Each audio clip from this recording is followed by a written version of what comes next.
بسم الله الرحمن الرحيم. رح نبدأ اليوم في سلسلة محاضرات الإجراءات إشارية رقمية. محاضرتنا رح تكون محاضرة رقم 1 أو lecture number 1. We will talk about signals. So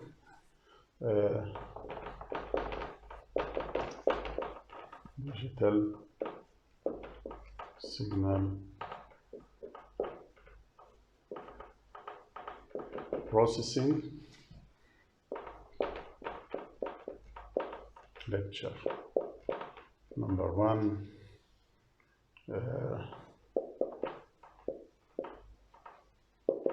Signals. So we'll talk about signals today.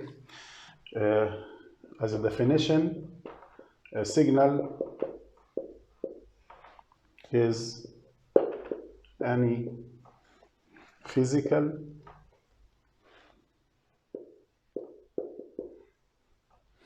quantity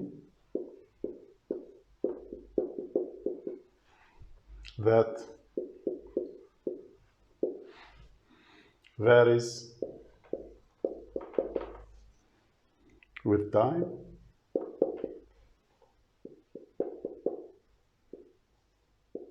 space or any other independent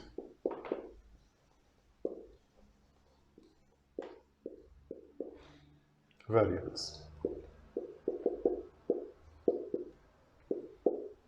So variable or variables. So a signal is a physical quantity تتغير مع إما الزمن أو space أو أي independent variable آخر. Okay. برضو كمان a signal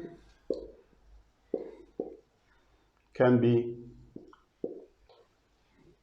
represented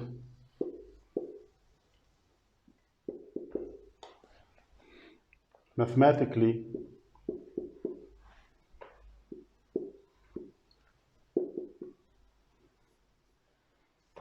by a function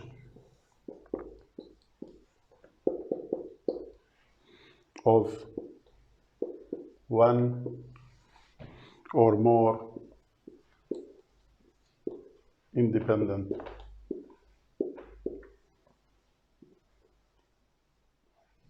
variables.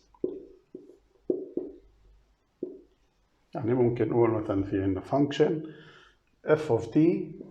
This is a function.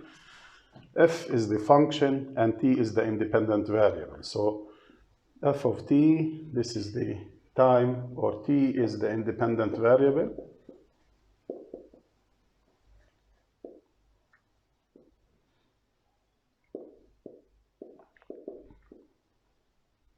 And f is the function.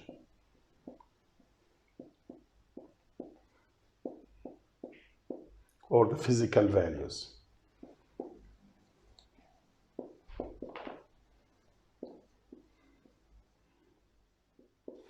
Okay.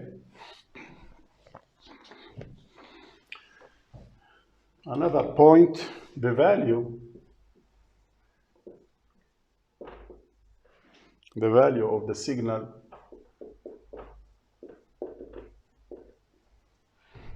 at a specific point is called the amplitude.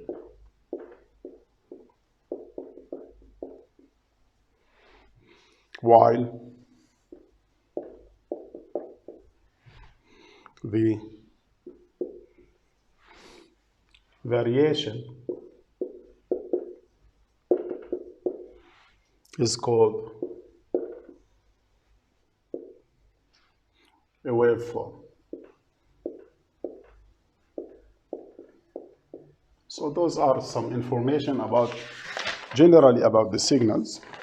Let's come to some classifications of signals. So we'll do some classifications.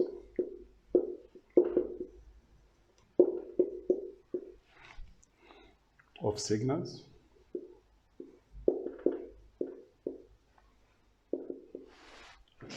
Okay.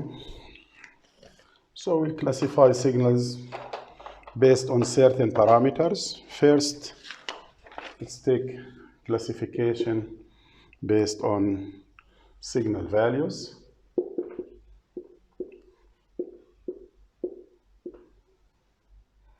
So based on signal values, we can say that we have either real signals or we have complex signals. So if you have a real signal, you can have some signal like x of t. This is a real signal where x is real. While if you have a complex signal, you may have something like this, x of t plus j y of t. So you have the real part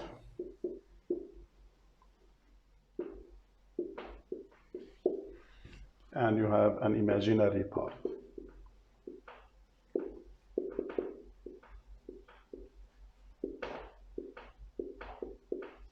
Okay, so you have a real part and you have imaginary part. So this type of classification based on the signal values, either real values or complex.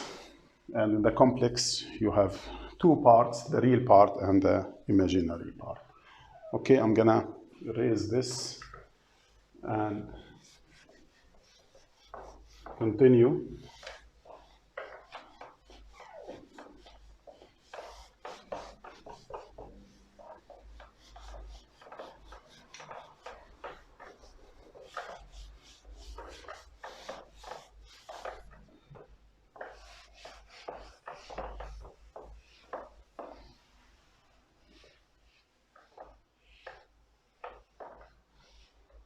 Okay.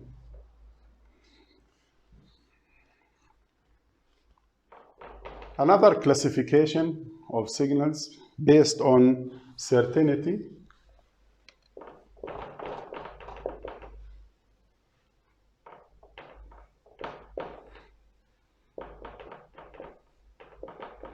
Certainty, it could be deterministic,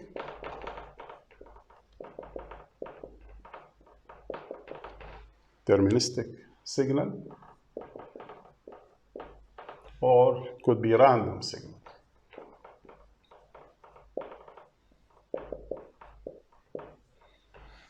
When we say about deterministic, it could be f of t equals, let's say, cosine A cosine omega t. This is a deterministic signal.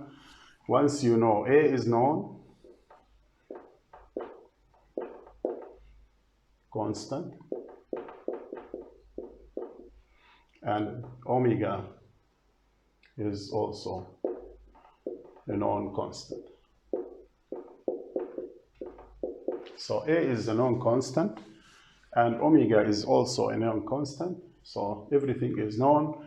Variable is only, or the function only varies with time. So at any time you can plug t and you get the amplitude of this signal. So the amplitude of the waveform is always known. So this is the deterministic signal.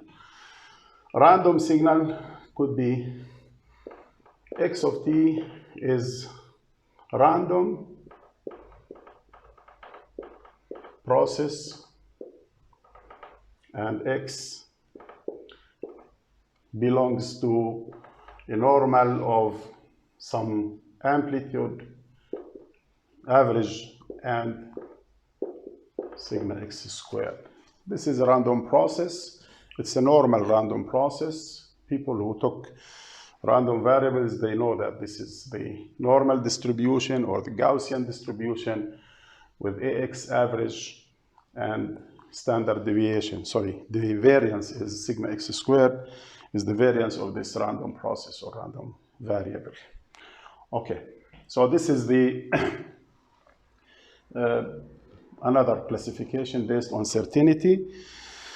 We can also classify signals based on dimensionality.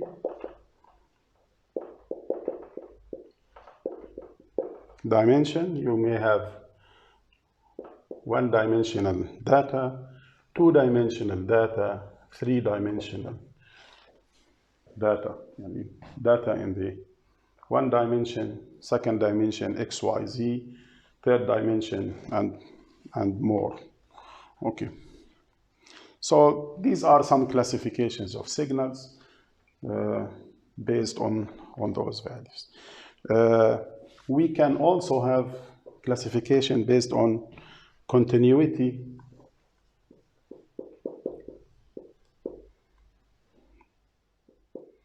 Continuity of independent variable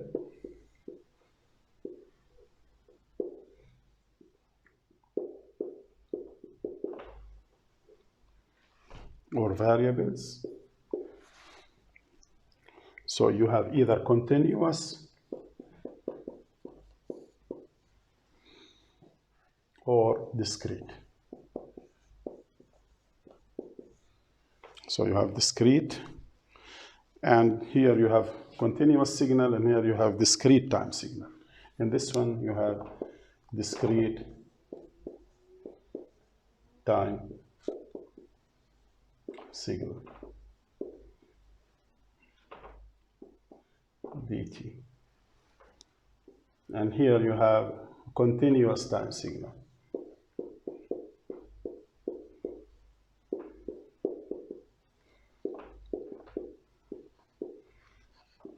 ct. Okay.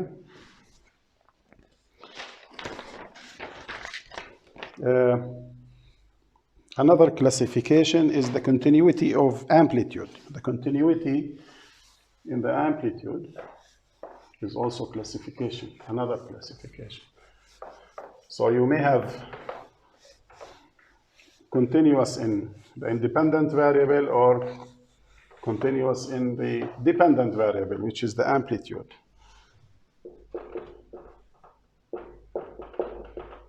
Continuity in amplitude.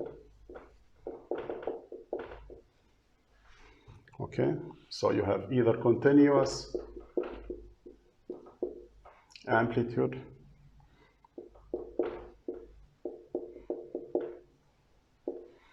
or you have discrete amplitude. Discrete amplitude. Okay, so those are some classifications. If we meet some other classifications, we'll talk about it in the appropriate time. Okay, now why do we go to digital signal? Why don't we use the analog signal right away? Because the analog signals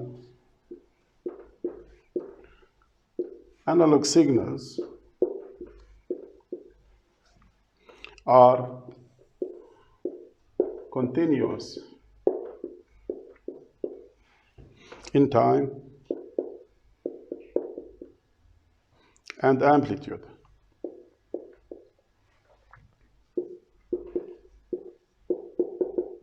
So analog signals, they are continuous in time and amplitude. This means that we have infinite numbers of points, infinite possible values.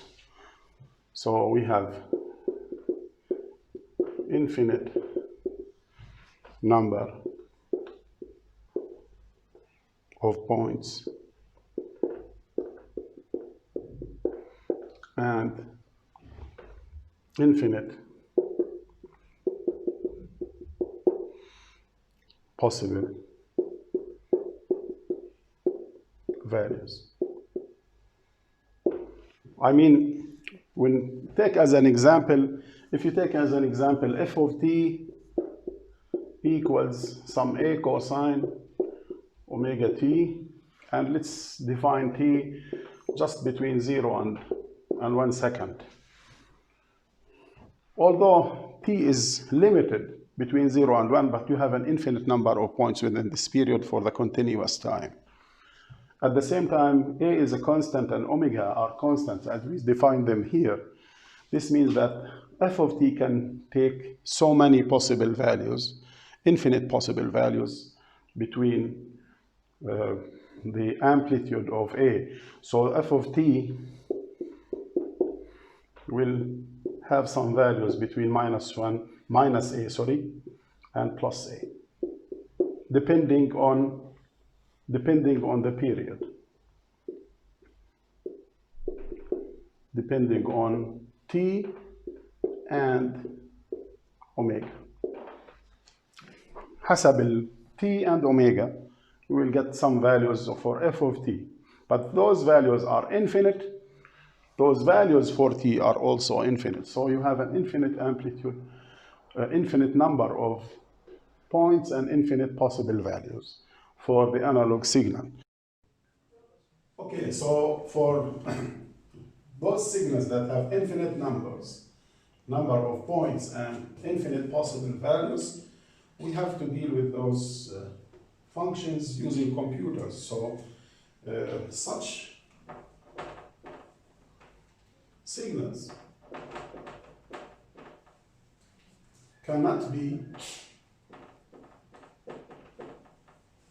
represented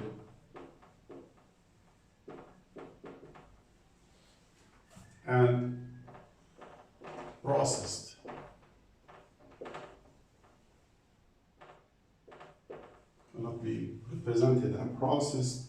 inside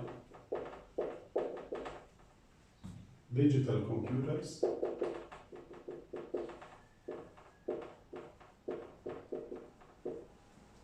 with limited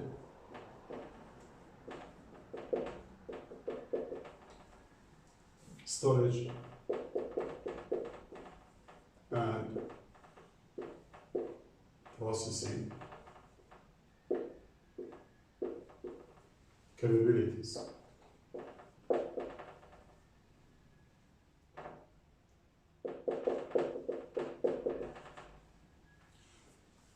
Okay? Those signals, they have infinite number of points, they have infinite possible values.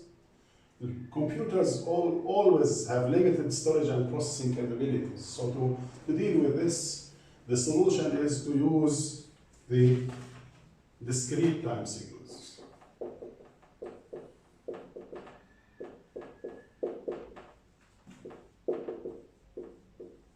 So this is the solution. Discrete time signals, shortly DT signals. Okay. How to do this, we'll see this in the next lecture. Thank you very much.